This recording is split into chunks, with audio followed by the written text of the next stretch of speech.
नमस्कार दोस्तों, दिल्ली में मनोज तिवारी और कन्हैया कुमार के बीच में तगड़ा मुकाबला होने वाला है। कांग्रेस ने उत्तर पूर्वी सीट से टिकट देकर कन्हैया को भारतीय जनता पार्टी के सांसद मनोज तिवारी के खिलाफ मैदान में उतार दिया है। दोस्तों, कन्हैया कुमार का चुनाव में उतरना कांग्रेस के लिए और देश की राजनीति के लिए जितना फायदेमंद साबित हो सकता है, भारतीय जनता पार्टी के लिए उतनी ही बड़ी मुसीबत, उतनी ही बड़ी टेंशन भी बन सकता है। ऐसा हम क्यों कह रहे हैं? इसके पीछे भी कांग्रेस की बहुत बड़ी वजह है, कांग्रेस की दूर की रणनीति है। असल में दोस्तों, पूर्वी दिल्ली जो सीट है वो पूर्वांचली बहुल सीट मानी जाती है। मनोज तिवारी भी बिहार से आते हैं और कन्हैया भी।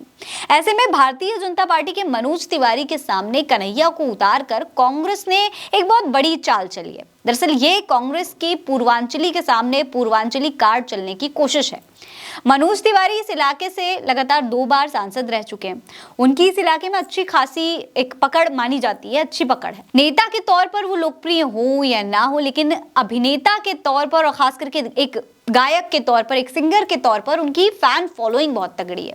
जबकि कन्हैया कुमार की जो स्टार छवि है वो काफी अलग किस्म की है। अगर कन्हैया के दिल्ली कनेक्शन की बात की जाए दोस्तों, तो दिल्ली से उनका बहुत पुराना नाता रहा है। वो जेएनयू छात्र संघ के पूर्व अध्यक्ष भी रह चुके हैं। वो अपने दमदार भाषण और हमलावर तेवर की वजह से कांग्रेस के मजबूत युवा चेहरे के तौर पर जाने जाते हैं। बतौर जेएनयू छात्र संघ प्रेसिडेंट वो रातों रात स्टार बन गए। अपने सिर्फ भाषणों के जरिए और मुद्दों के जरिए ही उनको एक अलग किस्म की लोकप्रियता मिली थी और वो स्टार बन गए थे। वो खास तौर पर दोस्तों युवाओं से जुड़े हुए मुद्दे उठाते हैं। इसीलिए कांग्रेस को उम्मीद है कि इससे युवाओं में राजनीति के लिए जो इंटरेस्ट है वो बढ़ेगा और छात्र राजनीति को भी बढ़ावा मिलेगा। साथ में तर्क और मुद्दे की जो राजनीति होती है उसको भी गति मिलेगी, क्योंकि ऐसे ही मुद्दे कन्हैया अपने जेएनयू के दिनों में भी उठाते रहे हैं।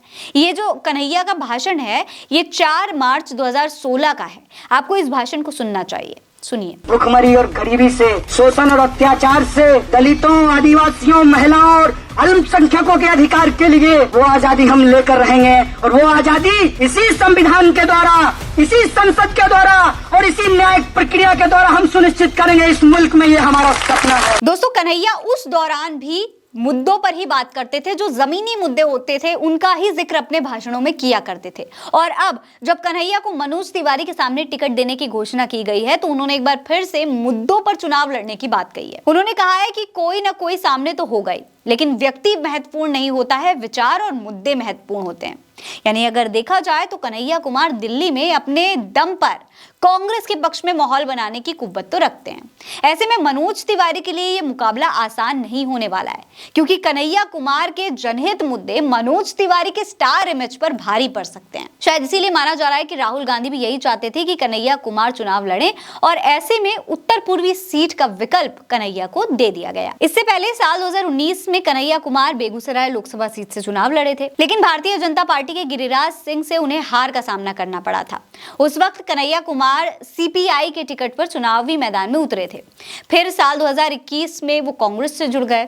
फिलहाल वो कांग्रेस की छात्र इकाई एनएसयूआई के प्रभारी भी हैं। दोस्तों, फिलहाल कन्हैया लोकसभा चुनाव में कामयाब रहे तो दिल्ली में कांग्रेस को एक बहुत बड़ा पूर्वांचली चेहरा मिल जाएगा। चुनावी ताल ठोकते हुए कन्हैया कुमार मोदी सरकार पर खूब हमले भी करेंगे। इससे कांग्रेस के अभियान को भी मजबूती मिलेगी। अब देखना यह होगा कि क्या कन्हैया कुमार मनोज तिवारी को टक्कर दे पाएंगे। आपको क्या लगता है? अपनी राय में कमेंट सेक्शन में लिखकर जरूर बताइएगा। ये खबर आप उल्टा चश्मा यूसी पर देख रहे हैं। नमस्कार।